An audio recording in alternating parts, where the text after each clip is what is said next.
All right, come on in. Hit the like button. Think about subscribing if you have not already. If you're new here, welcome to the channel, but most importantly, welcome to the Berserker family.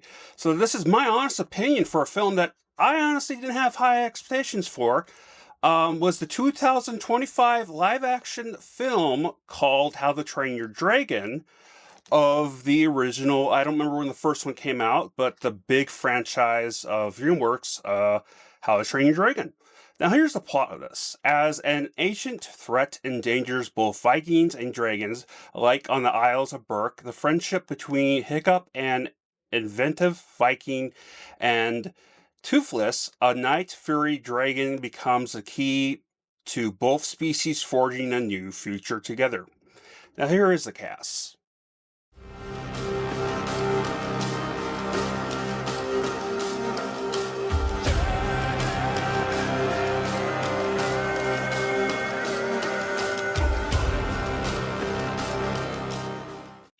So I honestly, like I said, was a little worried about going into this. I haven't been a big fan of these live action reimagined, whatever you want to call them, films on classic cartoon films over the years. They've just been cut and paste type of thing, and just I didn't watch them all, but I watched like a couple, like three different ones, or tried to. I just there was nothing new to me. It was just like a paste kind of paste copy paste is what I'm trying to say. Sorry, to the thing. So it is what it is. But I love that they took not only kept certain scenes, but added a lot more to expand on original stuff. They did make some small changes here and there, which I have no issue with. Now, well, maybe for one, they did do something I'll mention with a character, and I'm not talking about the controversial look, or I think the actress did a great job, but I'll tell you how about the writing. Now, is it just me, or does it feel like the other Viking characters went harder on being nasty towards Hiccup in the beginning than they did in the original? And this is where I'm getting at. I personally found they made Astrid a bit too much of an a-hole in the beginning and was slightly annoying for me for the good half of the film. If you've seen the originals, you know she's kind of a bit of a moody resentment towards Hiccup, and they took that and made, along with extra scenes, they made her a complete biatch. Excuse my language, but that's what they made it, and I was not happy about it. Other than that, great actress. From what couple of things I've seen her in. I do have a little bit of critique with the hair, but it wasn't really that big of a deal. Actually, I kind of liked it towards the more middle. I do love that they took the original design of her costume, and they switched it and gave her a new type of one. I like it because it was like blue and green or something, and now it was like red or red something, a red tunic, and I really liked it. It looked cool. But the cut CGI for all the dragons was surprisingly good looking. I forgot they were even CGI pretty much quickly. There was layers to look of them. You can see the scales and all that stuff. A lot of the time these days, they overdo it with the CGI on the creatures to where they look smooth and really, really fake. Which is really annoying and unfortunate, but in this, it was really good. I was actually really surprised at how constant it was and how far they went with making the detail of it. Like how it used to be like, I don't know, 10 years ago with CGI. When it was like the peak of it.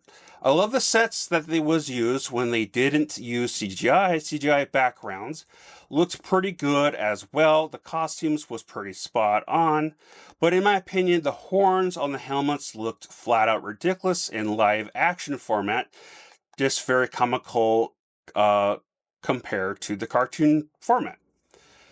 And they're a little bit comical in the cartoon, but it's not really, it's just like when they bring something to life, it looks different. But also, it looks like they used sheep horns for certain characters instead of standard ox horns, like you normally see with stereotype Viking helmets. That they never really did use in general horn helmets for obvious reasons to grab it. And you know what? I'm not really a one of those historians that are very picky about that. I think the helmets are like these are a lot cooler after I learned about them. But I think the horn ones with the ox horns are pretty cool, and they did a really good job with the how they designed them in this. When they did have the ox horn ones, it's the sheep ones that are just look weird to me, personally.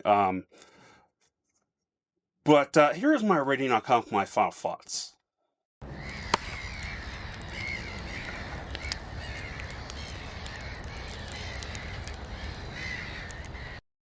Now, I will say that this version didn't completely feel like the original emotional wise. Now, I know it's not going to be the same thing, so don't come at me like that in the comments. But it's just like the emotional standpoint wasn't as hitful as it was. I like Toothless, but he looked and felt more badass, like a Game of Thrones dragon, which is cool. Where in the original he looked and acted more like a very adorable cat slash dog. I was always thought it was more of a cat.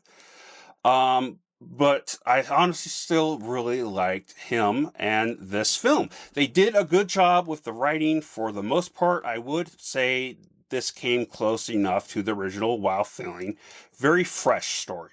They definitely moved a lot of stuff around, not moved stuff around.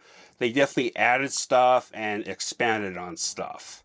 And I really, really appreciate that because that was my number one critique when it came to when Disney does stuff. And this is DreamWorks, so I don't think they're Disney owned, are they? I think they own Pixel, not this DreamWorks. So I don't know. Let me know in the comments below. But as always, leave your thoughts down below. I definitely did like this. I really had a fun time with it. But however, I am very worried about how the sequels are going to look. Because CGI in general can be very hard to do, especially with this intensity. At least it shouldn't be, but it is. So we'll see. And then the story writing can be, they're going to change it up probably enough from what I heard that it'll be like this, where it was good. It was good, but fresh. So, yeah. So remember, I love you all. Please stay safe. Spread the love, most importantly. Skull.